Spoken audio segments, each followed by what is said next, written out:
Hey guys, and welcome back to Brexit. Brexit England, Northern Ireland, and Eastern Europe. Looking so fly, looking so fresh. So I had to call the paparazzi upon myself. Brexit Britain is not really funny. The government's about to suit themselves with our money. This is I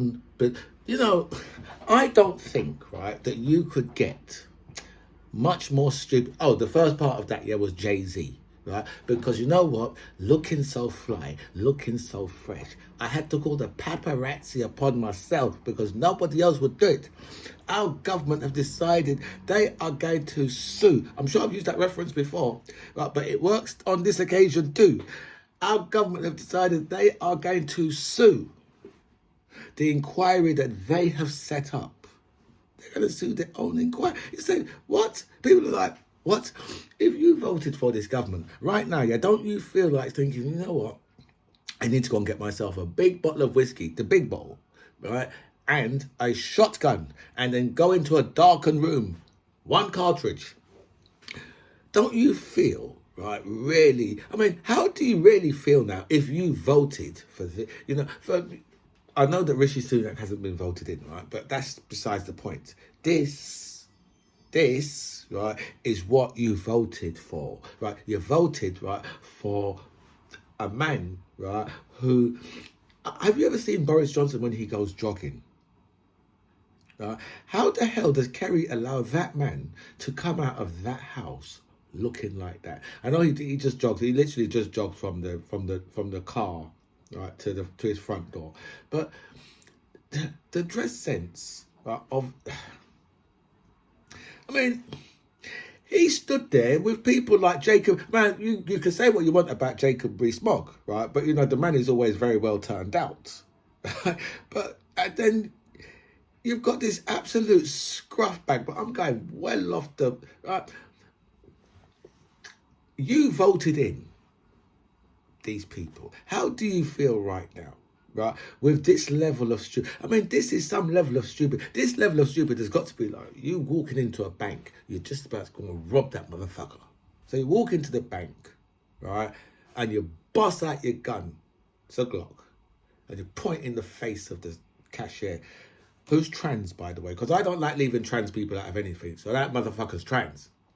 Point in their face, right, and as you're just telling them exactly what you want. Right, you phone the police and tell the police exactly what you're doing, and you give them your name and your phone number, and if they need to contact you, because you're not going to wait around for them to turn up, of course you're not, but you need them to contact you, then they can just phone the number and you'll come down to the station and sort things out. Too stupid? How about you walk into your own shop? You own a little corner shop. You walk in there and you say, you know what? You take a chocolate bar and a drink and a packet of crisps. You put them in your pocket and you phone the police and tell the police you've caught yourself stealing in your own. It's too far, because the police would be like, are you just on the wind up here, sir? Right? I mean, for me, the level of stupidity would have been for me to say, you know what? I'm going to phone the police on my dad. I'm going to phone the police and say, you know what, Dad? You've used the belt once too often, and I'm calling the police on you. But my dad would be like,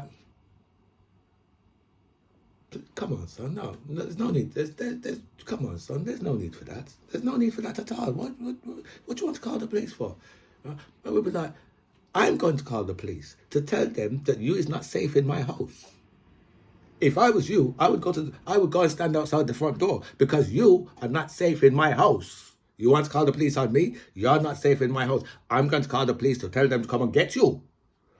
That would be the level of stupid, right? The level of stupid that these guys have shown, right? To say, you know what? We're suing the inquiry why would you need to sue the inquiry that you set up?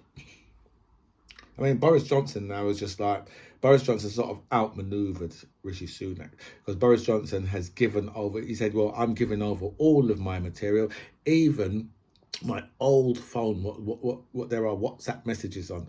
Now, the whole thing about this, hold on a minute, I just need to check it to make sure that no Tory politicians, or no actual politicians, are listening or watching at the moment.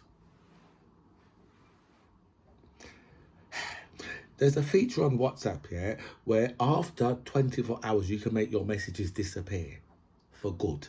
You know, this is not like, email, or because email, there's a footprint, right? As much as you put that into your recycling bin and then delete your recycling bin, there's still a footprint. Same with text messages, there's still a footprint, right? There's people who can still get that out. They'll charge you a lot of money, but they can still get that back out, doing the text messages and that. So people like the police and that, they've got resources, they can, do those type of things, right? So these guys, I don't know, but if Boris Johnson has any sense, then there wouldn't be any messages on there that's incriminating. That would be, then I don't know how I could possibly think any less of Boris Johnson, but at that point, yeah, I would think a lot less. And I don't know where because you can't minus the zero, can you? So, do you know what I mean? So I don't know where you go with that with Boris Johnson. If Boris Johnson was really given over, and there's text messages on there that says about all the nonsense these guys were getting up to, because these guys, if there's things like saying, well, you know what, we was 2 minutes away from nuking Russia, then we don't need to know that information. That information can come out in 21-23. Right? We don't need to know that, right? So, but if there's stuff on there, about PPE contracts, right, and about whether it's to do with how much they actually knew about how much restrictions they should put us under, whether they could have taken us out a lot earlier, we've got a lot of stuff like that that could be beneficial for us to know, because obviously we far too many people died. We're talking about over 250,000 people, right, died. So those people really do need answers. They really do. So for the government to set up a COVID inquiry for themselves, they set up their own COVID inquiry, and now they're suing it. And Boris Johnson, because the truth with Boris Johnson just wants to be the Prime Minister again. That's all Boris Johnson wants to be. He wants to be, he thinks there's a way back for him, and this is one of his ways that he's just trying to get at Rishi Sunak. Rishi Sunak should have taken the whip off of him anyway, because Boris Johnson, he's not in his constituency. I don't know if Boris Johnson knows where Uxbridge is, but so he's not in his constituency. At the a couple of days ago, he was all over America, meeting Donald Trump and meeting the governor of Texas. That guy's one of the worst governors ever to have been a governor. And then you got Ron DeSantis. These guys are just like, who votes for these people? I don't know, but yeah, so Rishi Sunak should have really taken the whip off of Boris Johnson anyway, and just got rid of him in that way, and just left it down to the people of Uxbridge, because make him say, okay, you want to go and fight as an independent in Uxbridge, and then see how you get on, right? But that's what Rishi Sunak should have really done, because Boris Johnson's got a liberty. He's flying all over the world doing all this type of nonsense, as if to say he's the Prime Minister, or he's even the Foreign Secretary, right? But and now he's gone and he's like sort of stabbed Rishi Sunak in the front, right, by saying I'm going to hand over all of my messages unredacted. Which, if anybody who believes that, I have plans for a bridge from London to New York. And could you imagine, the infrastructure that we could set up along the way? And look, if anybody who wants to invest, right, just contact me afterwards, and I will give you the full details to send some payments. But seriously, right, if anybody believes that Boris Johnson is about to hand over, right, all these messages unredacted, completely unredacted, then my friend, you have an absolute screw loose. And welcome back to By Any Means Necessary. Thank you so much for all your messages sent me. A special thanks to everybody who signed up to my channel. I feel so blessed with so much people that signed up, so thank you so much for that. I'll go for all your messages. I'll answer as many as I can, but I will like all your messages for definite. And we've had a massive train strike train crash in India. one of them was an express train, so that was moving really fast. I think the other one was like a goods train, but obviously the express train would have really been moving really fast. But I mean, I think that we're close to like 300 people, might be over that now. 300 people dead because they do pack, they do really pack their trains. I mean, over here we pack out the underground, in this country, so we can't really, because a lot of people say, yeah, well, they do really pack those trains out, don't they? But, if you see our underground trains, you've got people with their face up against the window, right? Just train after, tube after tube after tube. So, so it's not, but, our network, right, I would say is probably one of the safest in the world. Right, even though it's run by idiots, but we have everything regulated. So, braking systems and stuff like that. It's not, over here. It's not like America where where politicians can be paid off, for to have well. Actually, we're in Brexit Britain, and anything's possible in Brexit Britain. But still, our regulations on things like trains and the tube are very, very stringent, very, very, very stringent. So that's why we don't. That's the reason why we don't really. We do have accidents because trains and tubes, and I mean we had a tram in what's it called, Croydon, a couple of years ago, right? But I mean, that did come down to the tram driver taking the bend too fast. So even though people think that these things are automated, but then a lot of times that you have got someone driving like things like trams and that. It doesn't so much on the DLR. I mean, we've got one. Obviously, the DLR in this country is one of the safest networks in the world. So and that's completely driverless. But sometimes you do have someone on there actually driving one as well, occasionally. But so this train crash, so far nearly 300 people might be over that. I said, because when I woke up yesterday, it was like 50 people. Do you know what I mean? And those numbers have just been going up overnight, really, really bad. So it's really a horrible situation. And then in America, I don't know if you saw, right, but President Biden has taken a topple on stage. He's fallen over on stage because the man is elderly. No, someone placed a sandbag, right? Strategically placed a sandbag in the man's way. Anybody would have fallen over this sandbag. I know the right wing's, oh my God, look, it's because he's elderly. It's because he's so fragile. Because he's senile. Because he doesn't know what he's doing. And that's the reason why he's fallen. No, right? Someone placed a massive sandbag, right?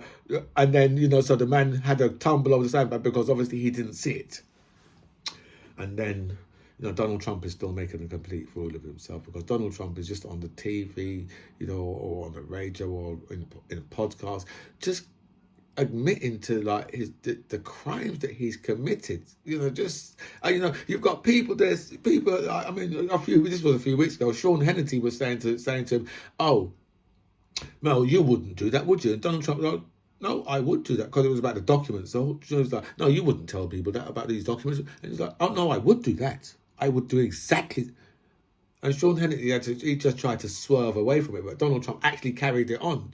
And, all of these prosecutors are just listening to this man is just like, but, the thing with Donald Trump, right, is, I mean, if you listen, you just have to listen to someone like William Barr, who Donald Trump calls a rhino. Right, and Donald Trump slacks him off all the time. But William Barr is the reason why Donald Trump can take the piss out of everyone just saying Russia, Russia, Russia. Because of William Barr. Because William Barr, right, covered up. Right, he just said, listen, there's nothing to see here. And then Donald Trump is now out. But if you listen to William Barr will tell you how much of a dummy Donald Trump really is.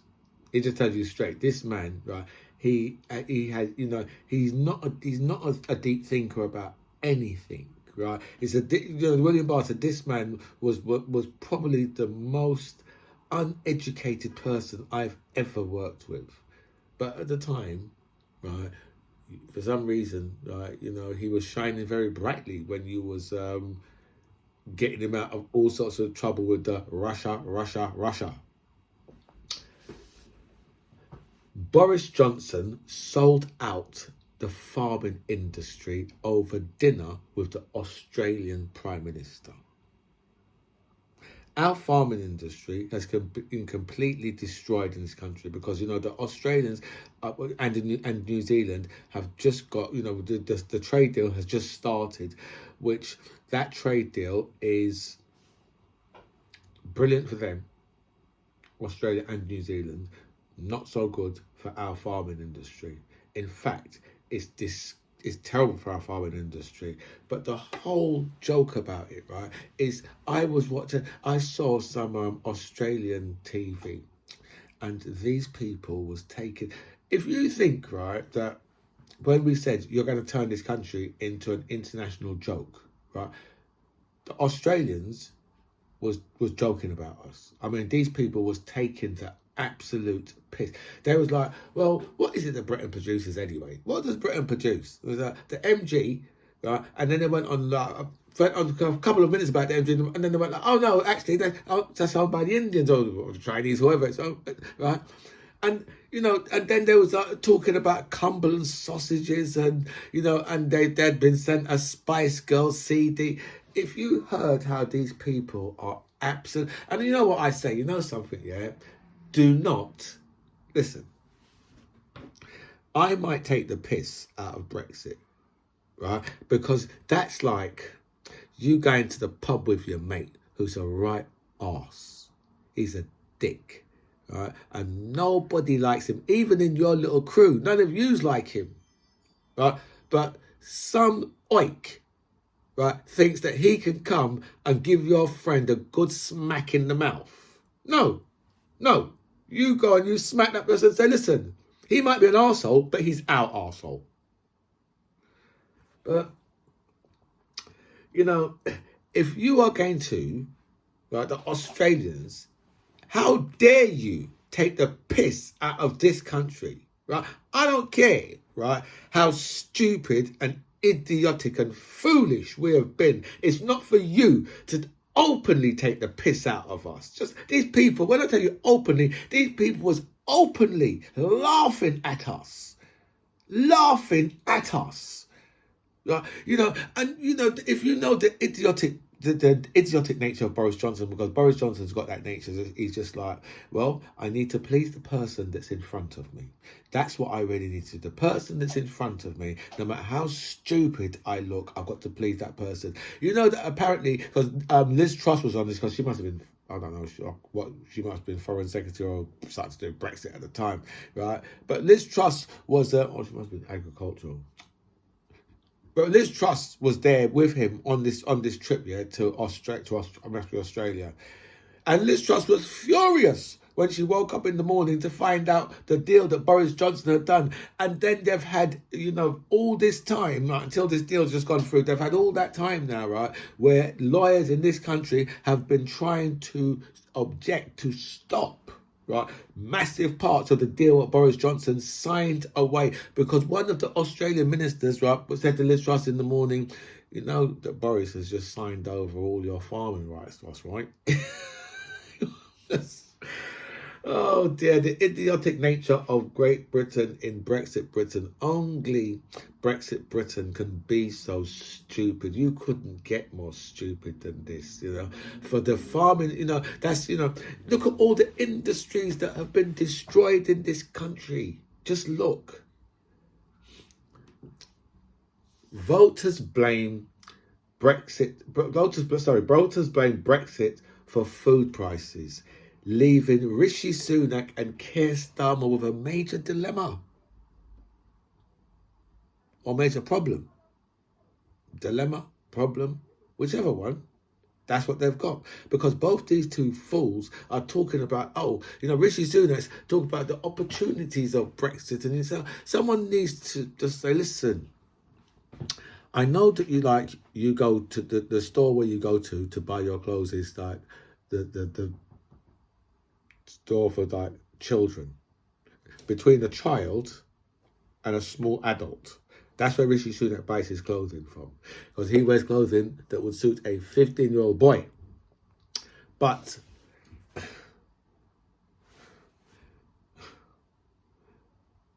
all you're getting is just a word sandwich constantly. This opportunity, but they never ever tell you what opportunity. Because let me tell you this, yeah, the Australia thing, yeah, that's not a bonus to anything in this country. I mean, you know, because I mean, if they start sending over hormone injected beef, that's not something we want on our shelves anyway. It's not allowed in the EU, you know. Right, but it's not something we want on our shelves anyway. So if they start sending all that crap over, right? But none of them, when they're talking and talking about all the opportunities, this and opportunities that, none of them have actually focused down and say, well, these are the opportunities. This is what the opportunities are. This is exactly what we're talking about. This is what we're going to do. This, and that. But none of them have actually nailed that down.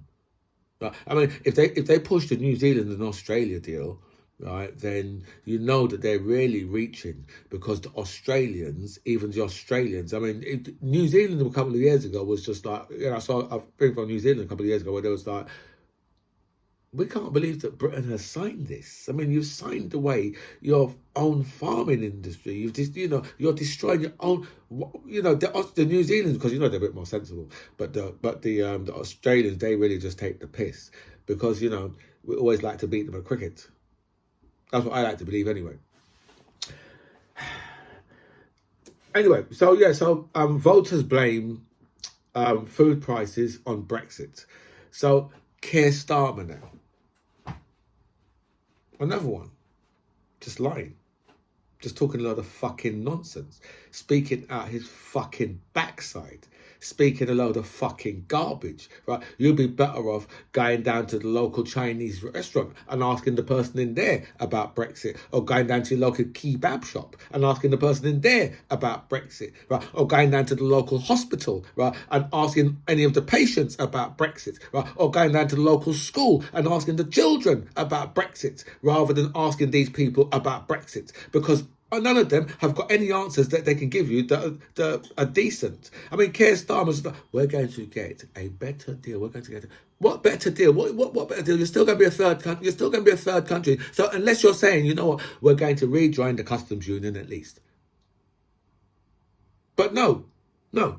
Right, and now Keir Starmer is getting himself into also, which I predicted a long time ago. He's getting himself into all sorts of problems now, yeah, because people can see, right, how much of a shit show Brexit really is. And right now, yeah, it's even gone past the stage, yeah, of this only being the, you know, the hardcore. This now, I think the only people who really are holding on to Brexit, right, are the stupid, the people who are so thick that if they said to you, it is raining, right, you should go and check, because because you know what?